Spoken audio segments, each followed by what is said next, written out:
رہبانیت۔ رہبانیت کیا ہوتی تھی؟ اپنے گھر بار بیوی بچوں کو چھوڑ کر جنگلوں میں نکل جاتے اور وہاں جا کے یکسوئی کے ساتھ وہ اللہ تبارک و تعالیٰ کی عبادت کرتے تاکہ ہمیں قرب خداوندی حاصل ہو جائے، ہم گناہوں سے بچ جائیں، ہم دنیا کی علائشوں سے بچ کر یکسوئی کے ساتھ اللہ تعالیٰ کی عبادت کریں۔ لیکن سرکار دو عالم نور مجسم صلی اللہ تعالیٰ علیہ وسلم نے ارشاد فرمایا کہ میری امت کے لیے رہبانیت نہیں ہے، تم اپنی بیوی بچوں کو چھوڑ کر گھر بار چھوڑ کے جنگلوں میں چلے جاؤ، یہ ہماری شریعت میں جائز نہیں ہے۔ لیکن اگر وہ رہبانیت کا مزہ چکھنا چاہتے ہو، رب تعالیٰ کا قرب چاہتے ہو، اپنے اندر کی صفائی چاہتے ہو، اپنے آپ کو گناہوں سے بچانا چاہتے ہو، تو فرمائے جنگلوں میں جانے کے بجائے آؤ تم رب تعالیٰ کے گھر کے مہمان بن جاؤ۔ یہ جو اعتکاف ہے یہ کیا چیز ہے؟ اعتکاف یہ ہے کہ بندہ دنیا سے قطع تعلق ہو کر یکسوئی کے ساتھ اللہ تعالیٰ کی عبادت میں مشغول ہو جائے، گھر بار کو چھوڑ کر، بیوی بچوں کو چھوڑ کر، کاروبار کو چھوڑ کر وہ رب تعالیٰ کا مہمان بن جائے۔ موت کی بندہ ایسا سمجھو جیسے کوئی بندہ کسی بادشاہ یا کسی امیر آدمی کے دروازے پر جا کر بیٹھ جائے، کہے جی میں نے اٹھنا ہی نہیں، میرے مطالبہ کو، یعنی جس کو ہم ویسے الفاظ مناسب تو نہیں لگتے، دھرنا بولتے ہیں، دھرنا دے دیا، اٹھنا ہی نہیں ہے جتنی دیر ہمارے مطالبے نہ پورے ہوں، تو یہ سمجھو کہ اللہ تعالیٰ کی بارگاہ میں مسجد میں آ کر بیٹھ جانا یہ سمجھو ایک دھرنا ہے۔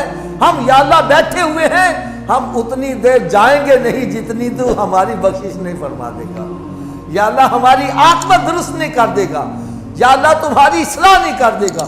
یعنی یہ ہے کہ رب تعالیٰ کی بارگاہ میں یہاں آ کر بیٹھ جانا۔ اور پھر حدیث پاک میں آتا ہے جو بندہ رمضان المبارک کے آخری عشرے کا اعتکاف کرتا ہے اس کو رب تعالیٰ 2 حج اور 2 عمروں کا ثواب بھی عطا فرماتا ہے۔ میری آپ سے آج ایک مدنی التجا ہے، اگر میری بات آپ کو مناسب لگے، اچھی لگے تو پھر اس پر عمل کر لینا، نہ مناسب لگے، اچھی نہ لگے تو مجھے آپ اس بات پہ ٹوک دینا کہ حافظ صاحب یہ آپ نے بات صحیح نہیں کی۔ میری آپ کی خدمت میں ایک مدنی التجا ہے، خود ہو سکے تو اعتکاف میں بیٹھو، وگرنہ ایک کام ضرور کرو۔ آج کل ہمارے جو بچے ہیں جو بالغ ہیں ان کو اسکولوں سے چھٹیاں ہیں اور وہ سارا دن کرکٹ کھیل رہے ہیں، پتہ نہیں کیا کیا آوارہ گردی کر رہے ہیں۔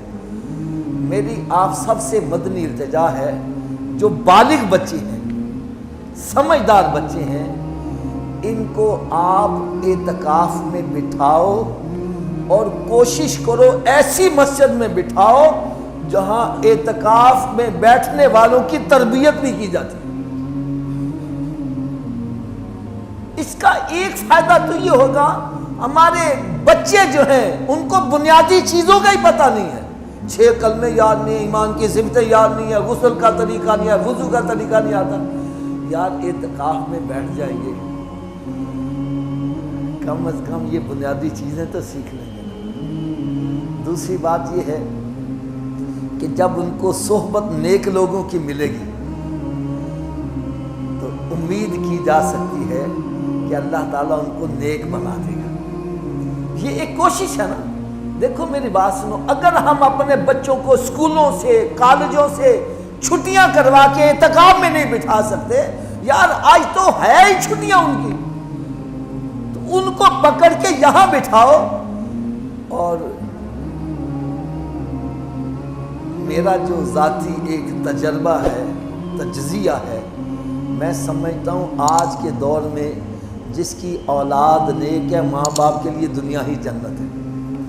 اور اللہ نہ کرے کسی کی اولاد چوریاں ڈکیتیاں کرنے نہ پڑے، شراب زنا بدکاری میں پڑ جائے، ماں باپ کے لیے دنیا ہی دوزخ بن جاتی ہے۔